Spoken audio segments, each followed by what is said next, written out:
තවත් ප්‍රශ්නයක් අහලා තිබුණා වාසික පුද්ගලයෙක් කියලා හඳුනාගන්නේ කොහොමද කියලා.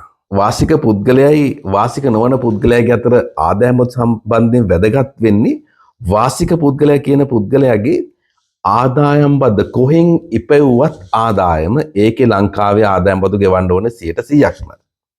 නමුත් වාසික නොවන පුද්ගලයෙක් ආදායම් බදු ගෙවන්න ඕනේ ලංකාවේ උපයපු ආදායමට විතරක තමයි ප්‍රධානම වෙනස.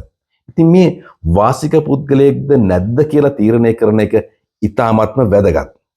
කොහොමද තීරණය කරන්නේ? ඔයයි මයි අපි හැමෝම ලංකාවේ ඉපදිලා ලංකාවේම නම් ඉන්නේ අනිවාර්යයෙන්ම වාසික පුද්ගලයෙක් වෙනවා. හැබැයි වාසික පුද්ගලයෙක් නොවෙන්න නම් අපි මේ ලංකාව අතහැරලා ගිහිලා තියෙන්න ඕනේ. රැකියාවක් කරන්න ගියාට වාසික පුද්ගලභාවය අතහැරෙන්නේ නැහැ. අපි ගිහිල්ලා තියෙන්න ඕනේ මේ රටේ අපේ තියෙන ස්ථිර පදිංචිය අතහැර යාමේ අරමුණෙන් ගිහිලා තියෙන. එතකොට ඒ කියන්නේ අපි යනකොට අපේ පදිංචි වෙලා ඉඳි ගේ දොර විකුණලා ගිහිලා තියෙනවා නම් යනකොට බැංකු ගිණුම් ඔක්කොම වහලා නම් ගිහිලා තියෙන අය ලංකාවේ බැංකු ගිණුමක් නැත්නම් අපි ඉන්න සමිති සමාගම් ඔක්කොගෙම ඉල්ල අස් වෙලා නම් ගිහිලා තියෙන්නේ.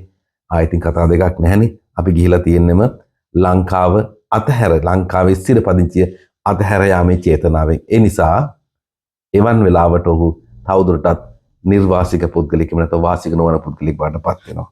ඒතර විදේශ රටක ඉන්දිය පුද්ගලයෙක් වාසික පුද්ගලෙක්. ඒ කියන්නේ විදේශකයේ ඉන්න පුද්ගලයෙකු ආයේ වාසික පුද්ගලෙක් වෙන්න ක්‍රමයක් තියෙනවද?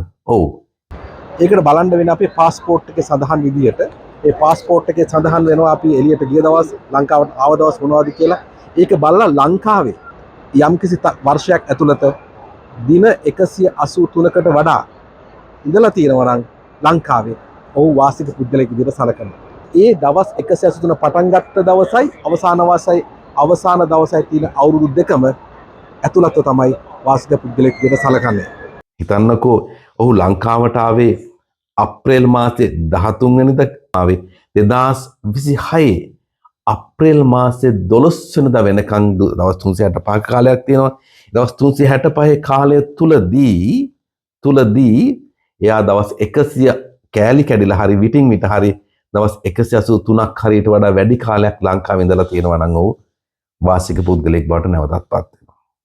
ඊට අමතරව ලංකාවේ නැවක සේවය කරනවා නම් යම් කිසි පුද්ගලයෙක් ඔහු ලංකාවේ ඇත්තටම ෆිසිකලි ඉඳියත් නැතත් ඔහු වාසික පුද්ගලයෙක් බවට පත් වෙනවා. එහෙමත් නැත්නම් ලංකාවේ රාජ්‍ය සේවකයෙක් විදේශ රටකට යවලා තියෙනවා නම් විදේශ රටක සේවය කරන්න තානාපති සේවය වෙන්න පුළුවන් වෙනත් රජයේ සේවයක් වෙන්න පුළුවන්. ඒ වගේ වෙලාවට ඔහුත් ඔහුගේ බිරිඳත් විදේශ රටක ඉඳියත් ඔහු වාසික පුද්ගලයෙක් විදිහට තමයි සැලකන්නේ.